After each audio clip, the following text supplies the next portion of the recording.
Sagrado coração de Jesus, venha a nós o vosso reino. Continuando a leitura de Mateus 13, com o tema do mistério do reino dos céus, a liturgia deste domingo apresenta 3 parábolas em que Jesus ensina a postura que seus seguidores devem assumir na construção do reino. É preciso ter a paciência de Deus, saber acolher a todos e esperar, no tempo oportuno, que Deus mesmo haja segundo sua justiça.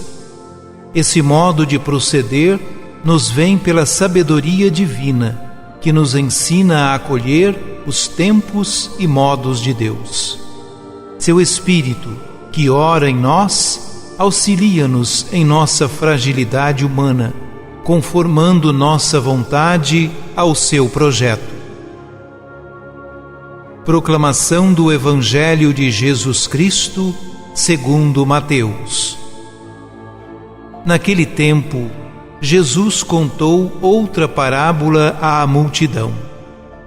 O reino dos céus é como um homem que semeou boa semente no seu campo. Enquanto todos dormiam, veio seu inimigo, semeou o joio no meio do trigo e foi embora. Quando o trigo cresceu e as espigas começaram a se formar, apareceu também o joio. Os empregados foram procurar o dono e lhe disseram: Senhor, não semeaste boa semente no teu campo? De onde veio então o joio? O dono respondeu: Foi algum inimigo que fez isso. Os empregados lhe perguntaram: Queres que vamos arrancar o joio? O dono respondeu: Não, pode acontecer que, arrancando o joio, arranqueis também o trigo. Deixai crescer um e outro até a colheita. E no tempo da colheita, direi aos que cortam o trigo: Arrancai primeiro o joio e amarrai-o em feixes para ser queimado. Recolhei, porém, o trigo no meu celeiro. E Jesus contou-lhes outra parábola. O reino dos céus é como uma semente de mostarda que um homem pega e semeia no seu campo.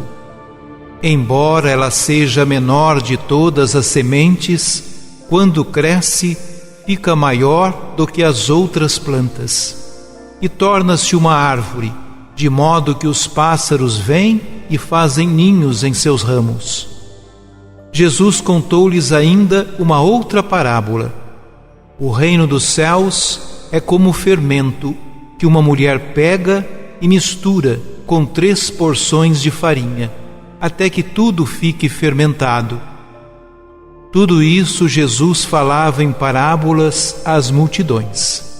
Nada lhes falava sem usar parábolas, para se cumprir o que foi dito pelo profeta: Abrirei a boca para falar em parábolas. Vou proclamar coisas escondidas desde a criação do mundo. Então Jesus deixou as multidões e foi para casa. Seus discípulos aproximaram-se dele e disseram: Explica-nos a parábola do joio.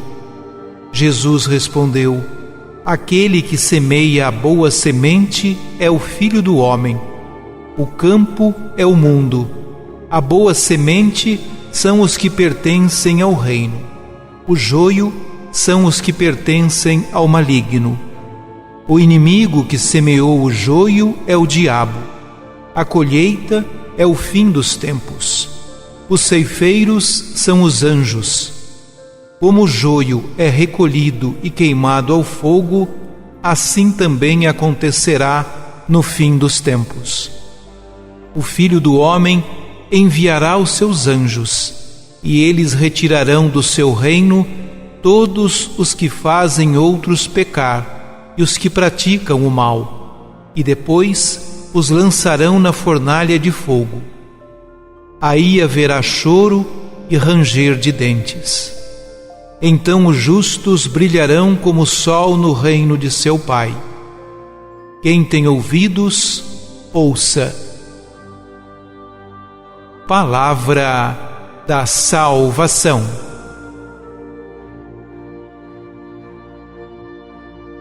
As três parábolas, o joio e o trigo, o grão de mostarda e o fermento, falam-nos do mistério do reino dos céus, e em sua grandeza e força abrigam a todos, bons e maus, na paciente espera divina de verdadeira conversão. A parábola do joio e do trigo nos adverte de que o tempo da igreja e o tempo da semeadura e do crescimento, e também de que o hoje e tempo de coexistência de bons e de maus, de puros e de pecadores, de bem e de mal, pois nem todos os que estão na igreja são dela, são eleitos. No entanto, tentar realizar clara separação entre bons e maus é algo historicamente impossível, pois somente Deus, que prescruta o coração humano, poderá, no último dia, separar o joio do trigo. É a paciência de Deus. É papel da Igreja, neste tempo da paciência de Deus, continuar com sua semeadura, mesmo que coexista o bom grão e a erva ruim, e ambos cresçam um ao lado do outro. O importante é que essa realidade não nos impeça de trabalhar pelo crescimento do reino, o que implica não permitir que a impaciência e a intolerância sejam armas de combate ao mal. Deus, em sua bondade e compaixão, aguarda que talvez o pecador ainda se converta.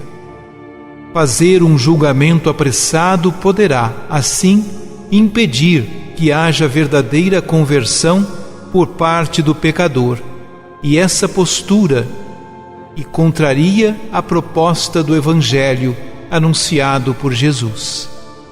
Por isso, vivamos o agora como o tempo da misericórdia, do acolhimento dos pecadores, da conversão proposta a todos, sem distinção, sem preconceitos.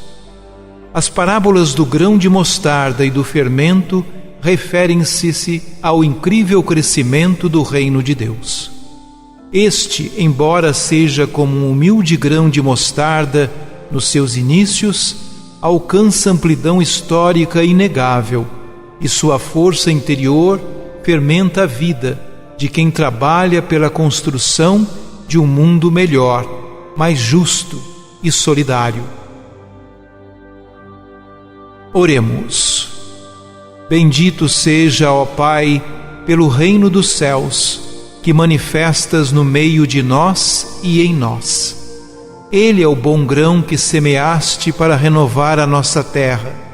Ele é a semente que cresce e o fermento que age. Nós te pedimos que o teu Espírito nos torne pacientes. Diante do mal, mantém-nos confiantes na presença e na força do teu reino. Sagrado coração de Jesus, venha a nós o vosso reino.